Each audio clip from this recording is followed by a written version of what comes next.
Manonood ako ng horror. Comedy na lang, puro ka horror, nagmumukha ka ng multo. Eh di wag ka manood, basta horror ang papanoorin ko. Comedy nga, para masaya. Aba, pati yan pag-aawayan nyo? Ako na lang manonood. Ayan, comedy pa kasi gusto mo. Nakakatawa kasi ang mukha mo. Nayo! Anak, saan niyo gusto pumunta sa Sabado? Sa Baguio, Nay, para malamig tapos maraming strawberry. La Union na lang tayo, Nay, para sa beach tayo tapos picture-picture tapos kain tayo ng seafood. Ano ba talaga? Baguio, Nay, La Union. O sige, magkanya-kanya na lang tayo, ha? Mga anak, bibili ako ng pagkain. Ano gusto nyo? Jollibee Cheesy Yum Burger! Abay, mala! Nagkasundo kayo ah! Gaya-gaya! Bias ko yun eh! Bias ko din yan! Pero narinig ko na may bagong special Cheesy Yum Burger at gusto ko itry. O sige mga anak, wait nyo ako ha! Mga anak, kain na! Sarap pa rin na tong original Cheesy Yum Burger for me! Ang beefy lang hap sarap patty with cheese and classic yum sauce ng Jollibee! Bias talaga! Wow! Kakaiba yung atake na itong special cheesy yum burger. Pang bias wrecker. May beefy lang hap sarap patty at cheese na nga. Meron pang crunchy pickle, onions, and ketchup. Oh, akala nyo kayo lang? Meron din ako niyan. Di talaga magpapatalo si nanay, oh. True. Ma'am, parang wala po ata sa lesson natin yung number 5. Ay, wala ba? O sige, bonus na lang yan. Thank you, ma'am. Ma'am, wala po ata sa lesson natin yung number 5. Oh, anong gagawin ko? Puro ko kasi daldalan, kaya di mo alam. No, favoritism si ma'am. May sinasabi ka? Ay, wala po. A few moments later. So, ganun lang siya kadali.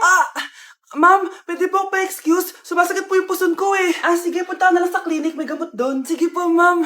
Nagets niya baklas? Ma'am, excuse po. Sumasakit po yung puson ko. Ang arte mo naman. Onting sakit lang. Excuse agad. Kapag di maganda, wag na mag-inarte. Kala mo naman ang ganda ni ma'am. Hello po, ma'am. Sorry po, absent ako kahapon. Nagkalagnat po kasi ako eh. Ganun ba? Sige, excuse na lang kita.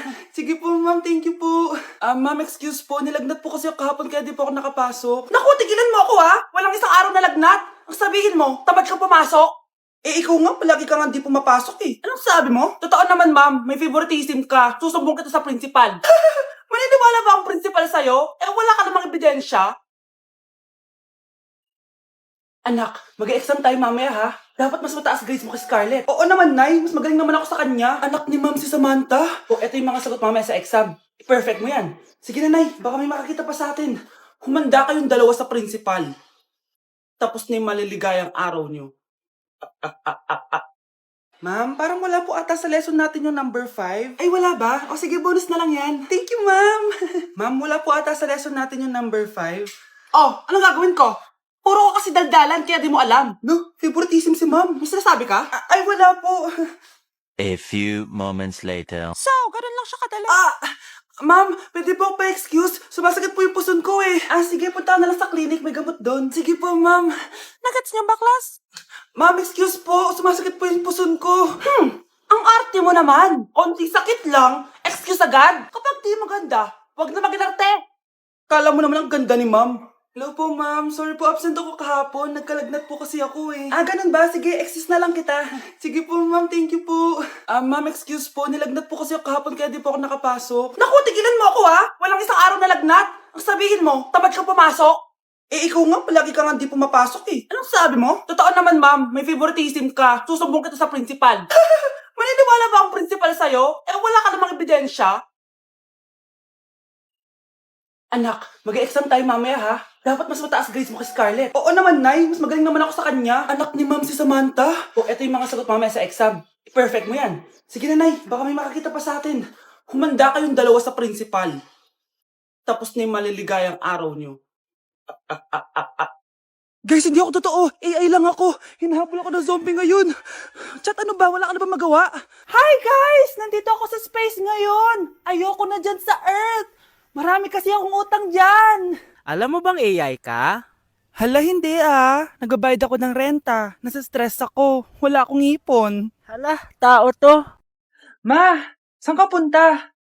Alis ako, bakit? Hingi sana ng 500 sa'yo eh. Anong 400? Ang laki naman ng 300 na hinihingi mo. Ano gawin sa 200? Kala mo ba madaling kitain ng 100? 50 nga lang. Nahihirapan akong kitain yun eh. 20 pa kaya? Buti na lang. May 10 pesos ako dito. Eto ang 5. Si mama talaga Akin na nga, ma. Baka maging 2 pesos pa to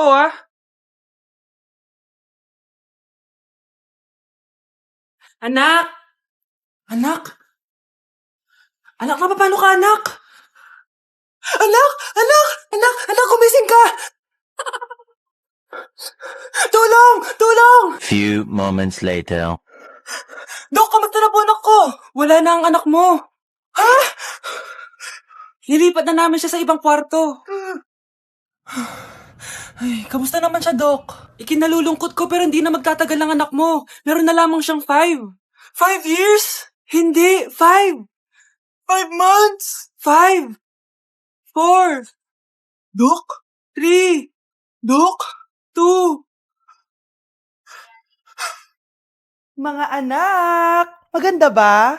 Oh, mawawala ako ng 3 araw Nay, kailangan ba talaga tumuloy doon? Importante yun, anak. Minsan lang ikasal yung kumare ko, no? Tsaka sa Cebu siya gagawin, di ba? Shala. Basta, Nay, mag-ingat ka, Oo naman, anak. Huwag ka mag-alala. O siya, naalis na ako. Mga kapatid mo,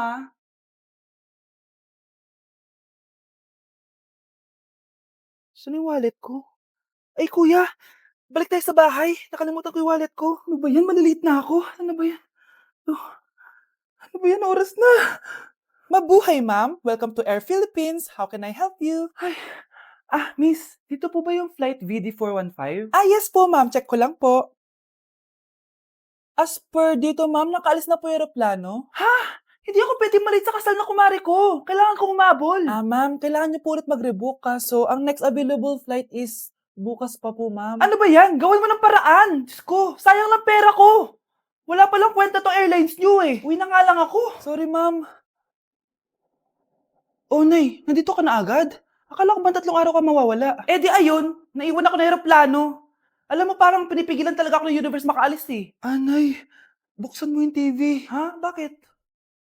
Breaking news! Nandito tayo ngayon sa site kung saan nag-crash ang flight VD415. Ayon sa mga otoridad, walang nakaligtas sa mga pasahero nito. Kaya pala, kung nakasakay ako dun sa aeroplano na yun, patay na ako ngayon. Hi classmates! Ako nga pala si Ashley, ang pinakamayaman at sobrang ganda niyong kaklase. Hi Ashley! Pwede ba tayo maging friends? Ay, sorry, di ako nakikipagkaibigan sa ganyang muka. Ew! Sumanong ugali nito? At least maganda ako. Ikaw? Pangit ba talaga ako? Uy, Scarlett, sabay na tayo kumain ng lunch. Sure! Saan? Ako na lang sabay mo kumain, huwag na si Scarlett. Ako na bahala sa lunch mo for the whole year. Walang iya ka, Ashley. Aagawin mo pa sa akin yung crush ko? Sige na. Gusto mo bilan pa kita ng car? Car? Sige. Sabay na tayo kumain, Ashley. Sorry, Scarlett. Sorry, ako pinili niya. Eat well sa'yo, Bes, payag ka ba nun? Inagawan ka ni Ashley? Ano bang magagawa ko, Bes? Kailangan ko maging blooming. Hay naku, madali lang yung sagot dyan. Try mo tong Garnier Vitamin C Serum. Baka ito na the right one for you at hindi yung crush mo. Tama ka dyan, Bes. Kaso natatakot ako, baka lalo lang ako maging haggard. Don't be afraid to try new things kasi. Malay mo ito na yung sagot para maging fresh ka. Sabi mo yan OMG, ang fresh na ni Scarlett. Ano kayang ginawa niya? Paano siya naging fresh? Hindi pwede to. Oh, ano ka ngayon, Ashley? Mas fresh na si Scarlett kesa sa'yo.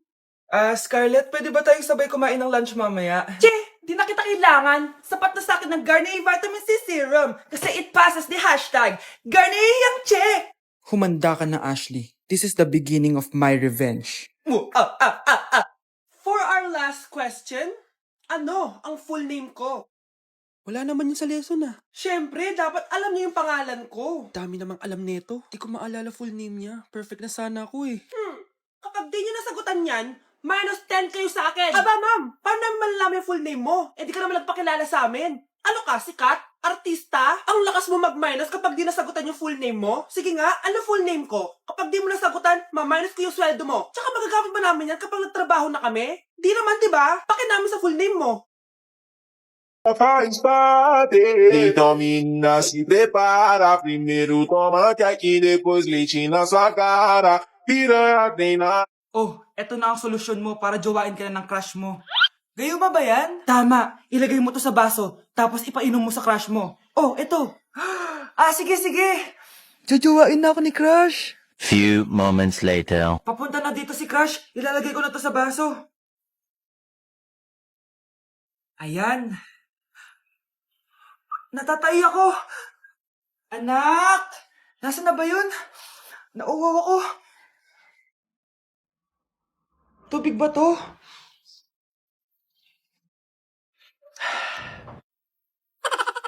Ano yan, Nay? Ang gwapo mo naman! Jajawain na kita! Nay, napapano ka? Pakis nga! Nay! Andito na ako!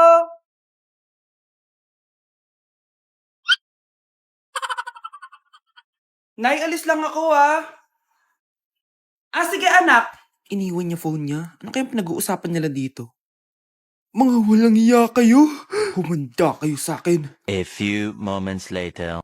Bakit niyo po kami pinatawag, Nay? Kung hindi ko makikita yung phone ni Kyle, hindi ko malalaman yung pinagsasabi niya sa akin.